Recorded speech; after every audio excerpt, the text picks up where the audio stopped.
Estamos hoje aqui também no estúdio com o Ronaldo Abreu Vaio, ele que é jornalista, comentarista aqui também já do Jornal Manhã de Notícias, e com a escritora e psicóloga santista Déia E. Bertrand. É também quem fez comentário aqui, um comentário muito engraçado também, viu?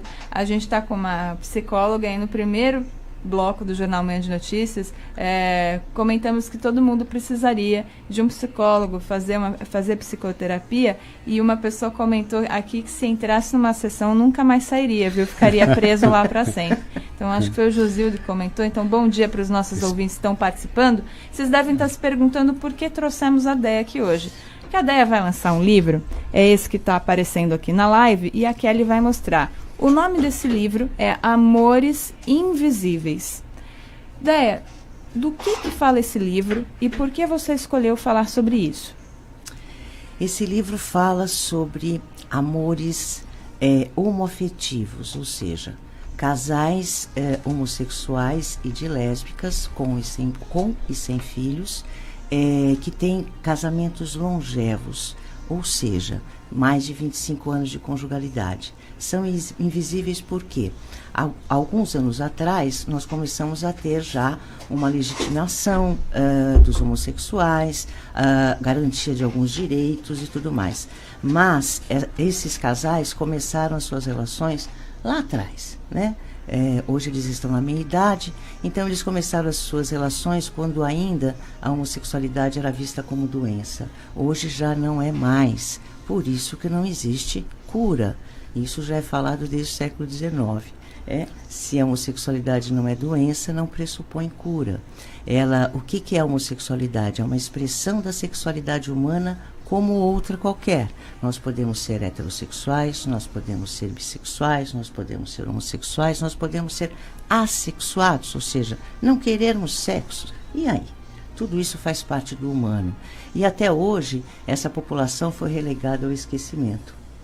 E esses casais eles são exemplares, eles se candidataram à pesquisa e eles vêm para mostrar, olha, a gente existe, nós somos cidadãos, nós contribuímos, nós temos um papel na sociedade e a gente quer visibilidade para os nossos amores. Agora, as pessoas, desculpa, Ronaldo, te cortar, você ia fazer uma pergunta, na verdade, a minha curiosidade é se as pessoas, os homossexuais, eles ainda procuram ajuda porque se sentem excluídos, ou isso tem diminuído muito? Porque a gente sabe que muitos anos atrás e ainda hoje a questão da sexualidade não é só apontada como doença, que ainda querem a cura. Não, as pessoas muitas vezes sofrem violência. Eu tenho apenas 31 anos, eu digo apenas porque se você falar de 30 anos para uma mudança cultural é muito pouco tempo, e me lembro que na época de escola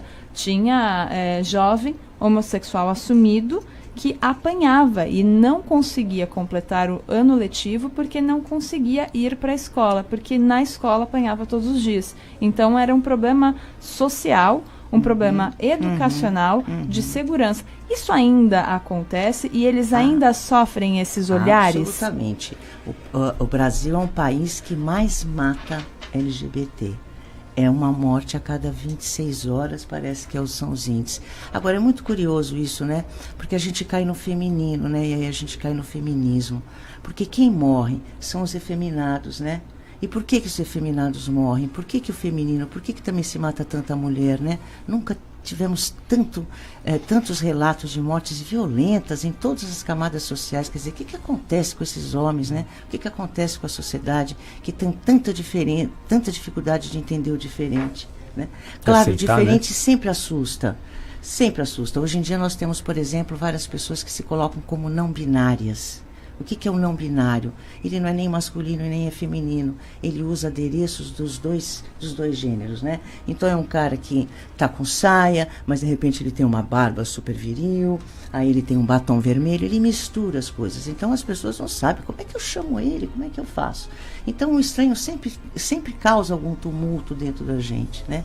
os imigrantes, por exemplo, né? Nós temos um legado grande desse preconceito. Mas, ao mesmo tempo, o estranho nos coloca uma possibilidade da gente fazer diferente, né? Se a gente for esperto, o estranho fala assim, opa, posso mudar? Né? Então, Dé, uma pergunta em relação a isso, do ponto de vista psicológico, né? O estranho causa esse impacto que o estranho nos move, vamos dizer assim, né? O estranho é aquilo que desperta, né? E claro, você pode ter N reações em vista desse estranho, na frente desse estranho. Por que especificamente nós, brasileiros, de um modo geral, temos esse tipo de reação virulenta, na sua opinião? Isso é muito controverso, porque aí você vai cair assim, né? O Brasil é uma grande mentira, né? É um povo que no carnaval fica desnudo e ao mesmo tempo é super preconceituoso, né? A gente ainda tem camadas, a gente está falando no Sudeste, mas eu acredito que em outros lugares do Brasil a gente ainda tenha muito preconceito mesmo, né? Ainda temos muitos problemas ainda com virgindade, né? Ainda existe esta palavra e ainda ela é vista em muitos lugares e considerada. Eu acredito que a repressão, eu tenho particularmente uma posição assim. A repressão, quando ela é efetuada e você acaba fazendo uma coisa que você não quer e você não... Vou te dar um exemplo simples. Eu tive uma vez um cliente que ele chegou aos 50 anos, casado, com filhos, e começou a ficar depressão. Em depressão buscou a psicoterapia. E na psicoterapia ele foi se abrindo para essa insatisfação. Por que está insatisfeito? E um dia ele sai à noite e ele é cantado por um homem. E aí fez-se a luz. Durante 50 anos, ele não é que ele não notou. Isso não é solicitado. Quer dizer, você desde criança você é solicitado para gostar do sexo diferente do seu. Você não tem a opção de você namora com menininhas ou menininhos. Não, meninas namoram com meninos e meninos namoram com meninas, né? Eu costumo falar que você vai visitar, por exemplo, isso é uma coisa de gênero bem engraçada, você vai visitar um nenê no hospital... Você já sabe qual o sexo, gente, né? Tudo, ainda tem cor-de-rosa e azul, que é uma coisa... Isso são cores, as cores institucional agora. Mas é uma coisa absurda, né? Quer dizer, tudo isso é construído. Veja, a gente não nasce com nada disso. E nesse sentido, daí eu tenho mais uma pergunta, que eu não sei como a psicologia enxerga ou como se debater isso de uma forma com menos preconceito possível. Porque conceitos, eles existem, então a gente forma opiniões sobre tudo, tem visões de mundo, dependendo de como foi criado, enfim, a gente vai formando as nossas opiniões. Os preconceitos nada mais são do que as opiniões que a gente já formou e a gente já tem ela pré-existente. Então, quebrar preconceitos é muito difícil. Então, uma pessoa, para ela quebrar preconceito, ela tem que estar atenta e aberta para perceber que há algo diferente, querer entender aquela outra visão, certo? E nisso eu pergunto, muito se questiona mas qual é o problema da mulher querer vestir a menina de rosa, do pai querer que o menino brinque com carrinho e se vista de azul, porque foi um sonho que ele idealizou desde a infância e tem naquele imaginário dele que esse é o bonito, que esse é o belo, que esse é o legal. E ao mesmo tempo, a gente coloca aí nesse mesmo bolo da questão, também o próprio jovem que se percebe homossexual, ele descobre que aquela orientação sexual dele não é aquela, mas ele, por outro lado, ele não quer desapontar a sociedade, desapontar a família, desapontar os pais. Como lidar com isso? Mas isso é muito grave. No meu consultório eu tenho mães e tenho pais que levam seus jovens filhos pensando que eles são homossexuais. Na verdade, a maioria das vezes é um pouco o que acontece com as crianças que são diferentes em algum sentido, desatentas, hiperativas. Enquanto está no âmbito doméstico, tudo funciona mais ou menos relativamente bem disfarçado. O problema é como você justifica isso. Como você justifica na escola, como você justifica para suas amigas. A gente não precisa ir muito longe. As pessoas falam, eu não sou racista, mas ai que meu filho que arrume, que encontre uma moça negra. Né? Então, assim, eu não sou homofóbica, imagina, eu tenho amigos gays, mas ai que minha filha seja uma homossexual. Apresente uma namorada, né? E, na verdade, assim, são amores, são construções afetivas. São construções com respeito, com carinho, sabe? Por que que pode ser, por que não essa dificuldade tão grande de conseguir encarar isso? Sabe, Sheila, a gente encontra, por exemplo, nas escolas é comum ter muito bullying, porque os colegas fazem bullying, mas parte bullying dos professores.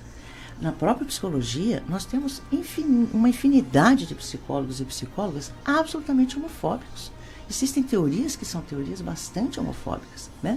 Mesmo se você for... Por quê? Porque se baseia na diferença sexual. Tem que ter a diferença sexual, um homem e uma mulher. E não, hoje em dia, nem para ter filhos se precisa mais da diferença sexual. A tecnologia vai lá... Outro dia estava me contando que uma moça solteira, virgem, vai ter um filho.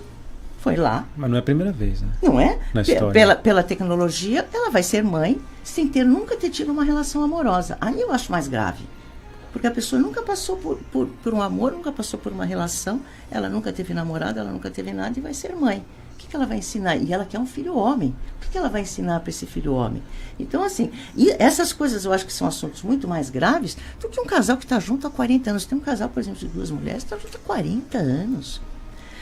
E aí caem os preconceitos, porque começa, homem homossexual é promíscuo, né? E não. Tem casais que estão há 32 anos juntos e são fiéis, né? Tem muito questionamento também das pessoas falando, mas como vão criar filhos? Porque e o papel do homem e o papel da mulher como função pai e mãe? Isso é distorcido, é deturpado? É distorcido porque justamente você falou em funções, né? Antigamente a gente tinha papel do pai, o papel da mãe, a mãe ficava junto com o filho, e aí tinha que ter o pai vindo para introduzir o não na relação, para falando, não, esta não é sua mãe, mas é minha mulher, né? Hoje em dia a gente fala em funções de parentais. Nós estamos vivendo uma cidade, nenhuma criança é criada isolada. Você tem homens e mulheres socialmente o tempo todo. Você tem tio, você tem fora do âmbito familiar, você tem vizinhos, você tem pessoas na televisão, quer dizer, nós temos muito modelos de homens e de mulheres. Ainda bem que agora começaram a aparecer os modelos das mulheres, por exemplo, né? Nas mulheres que são profissionais, agora começaram a aparecer as artistas. Quantas artistas pintavam e desenhavam e tinham esculturas e cediam esses direitos para os seus maridos, porque elas não podiam ter acesso a isso, né? Não podiam ser criadoras.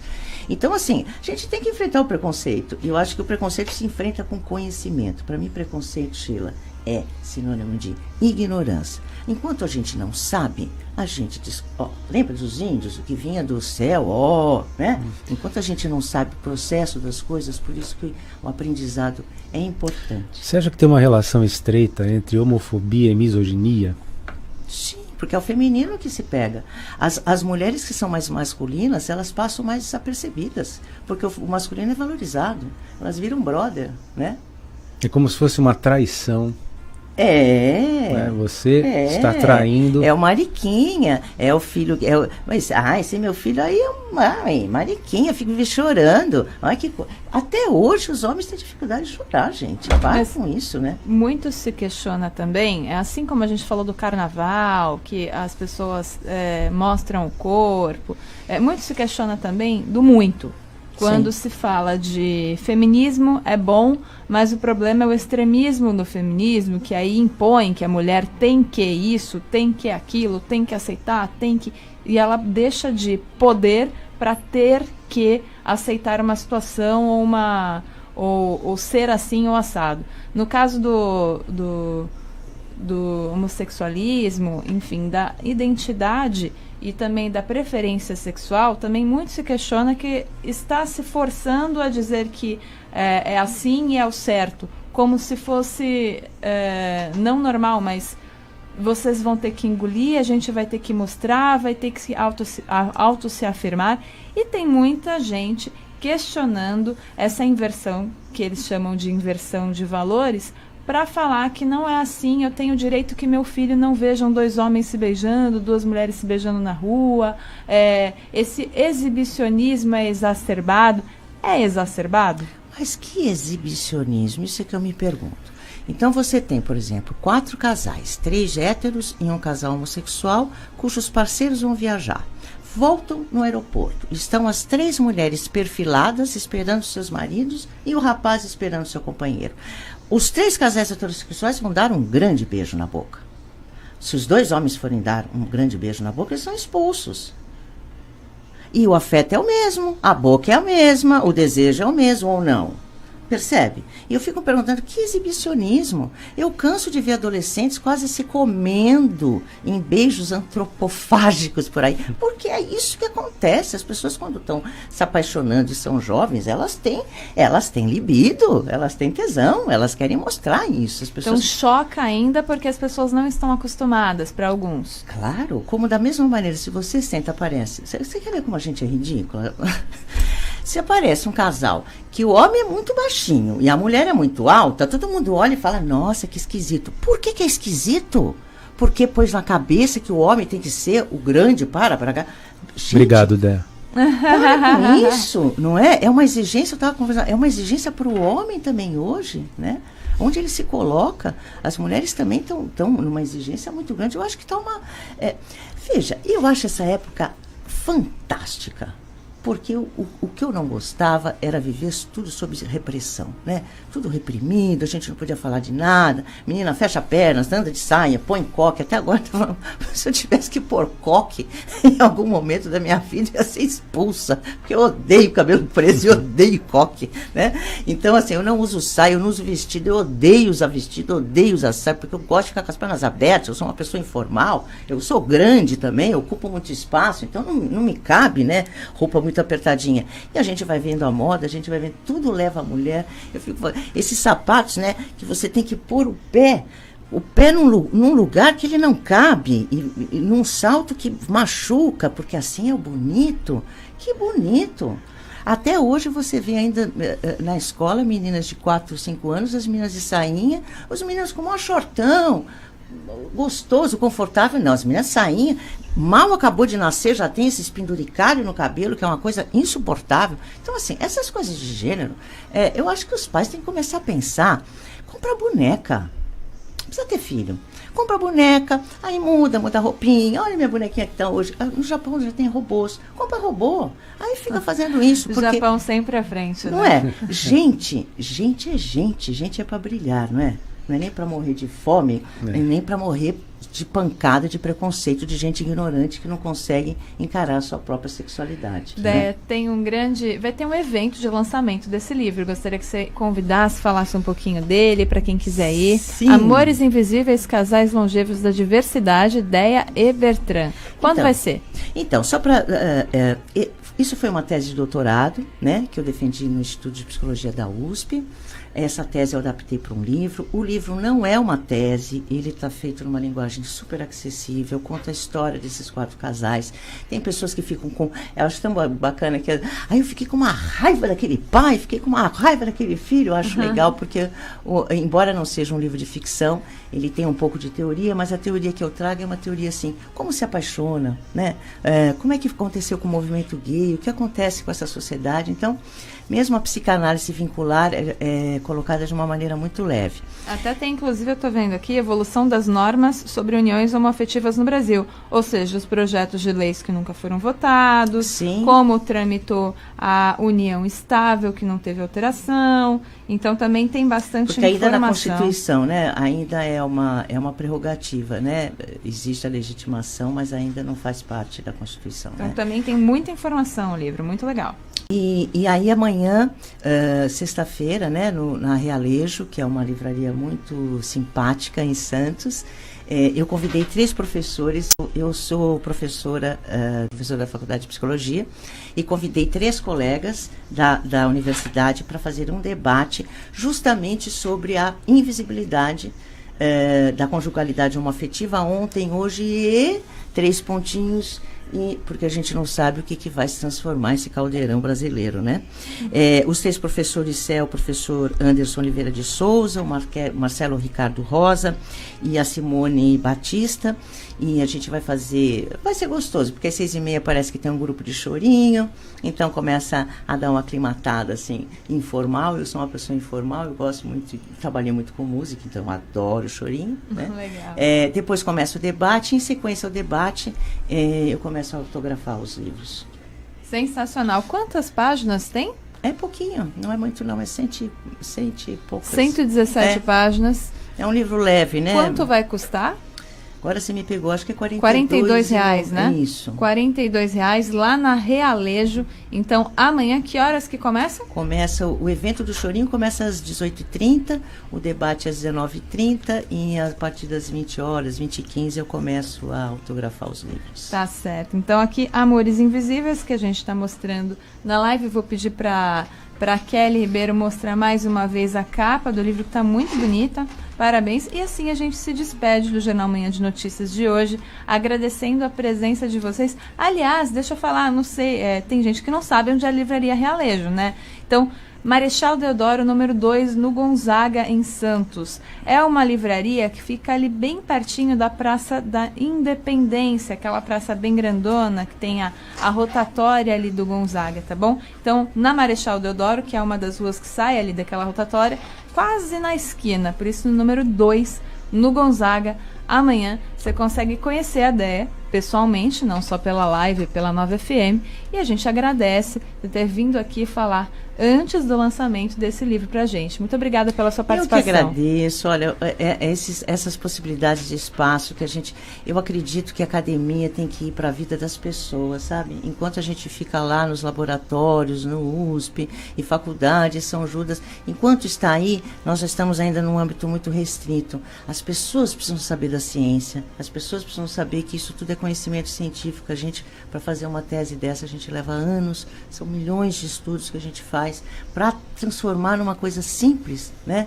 Para que as pessoas possam usar no seu dia a dia. Eu agradeço e fica aí o convite para vocês visibilizarem esses amores invisíveis, né? Tá certo. Muito obrigada também pela presença, Ronaldo. Obrigado, Sheila. Obrigado, Kelly. Obrigado, Déa.